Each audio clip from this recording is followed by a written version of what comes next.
untuk jadi oligarki kita tuh butuh 2 syarat, Pak. Yang pertama, kita harus punya uang, atau yang kedua, kita harus disponsori oleh pemilik uang. Yap. Nah, untuk jadi pejabat kita tuh 2 itu.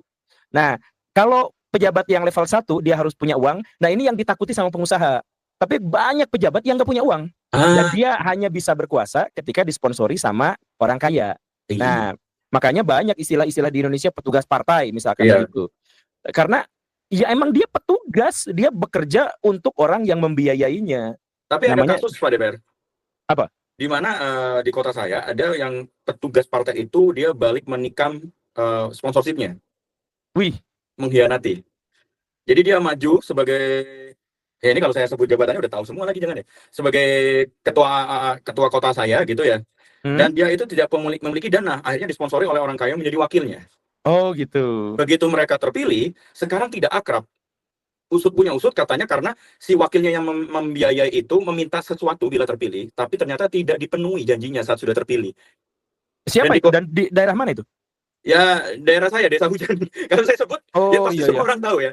Saya kan Akatsuki dari Desa Hujan ya, dari Iwagakure ya. Oh iya, Iwagakure. Ya. Dari desa saya. Jadi akhirnya ini menjadi sebuah kota yang lucu, bahkan sampai pernah disindir sama Dahlan Iskan, Pak DPR kasusnya.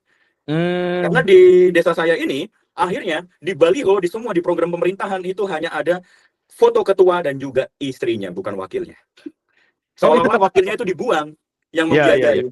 Itu gimana kasusnya? Apakah itu berarti pilihan yang bagus? Apa berarti gimana Pak DPR? Ya berarti itu orang yang kayaknya sponsornya belum sangat kaya raya, belum jadi naga itu. Iya, jadi masih lemah ya, sampai bisa masih lemah. Ya? Jadi itu belum level naga, masih level cacing itu kayaknya.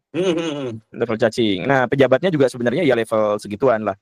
Yang pasti kita tuh dalam sistem demokrasi suara tuh memang dibeli karena buat kampanye kan pakai ongkos.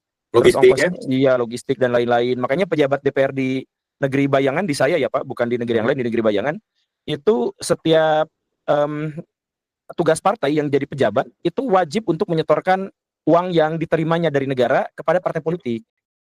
Gitu. Jadi partai di negara saya, di negara bayangan itu Pak, itu jadi jembatan antara oligarki dengan pemimpin palsu. Iya lagi.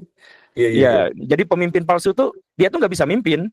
Dia hanya bisa berkampanye dan menjanjikan sesuatu yang berhubungan dengan kesejahteraan rakyat.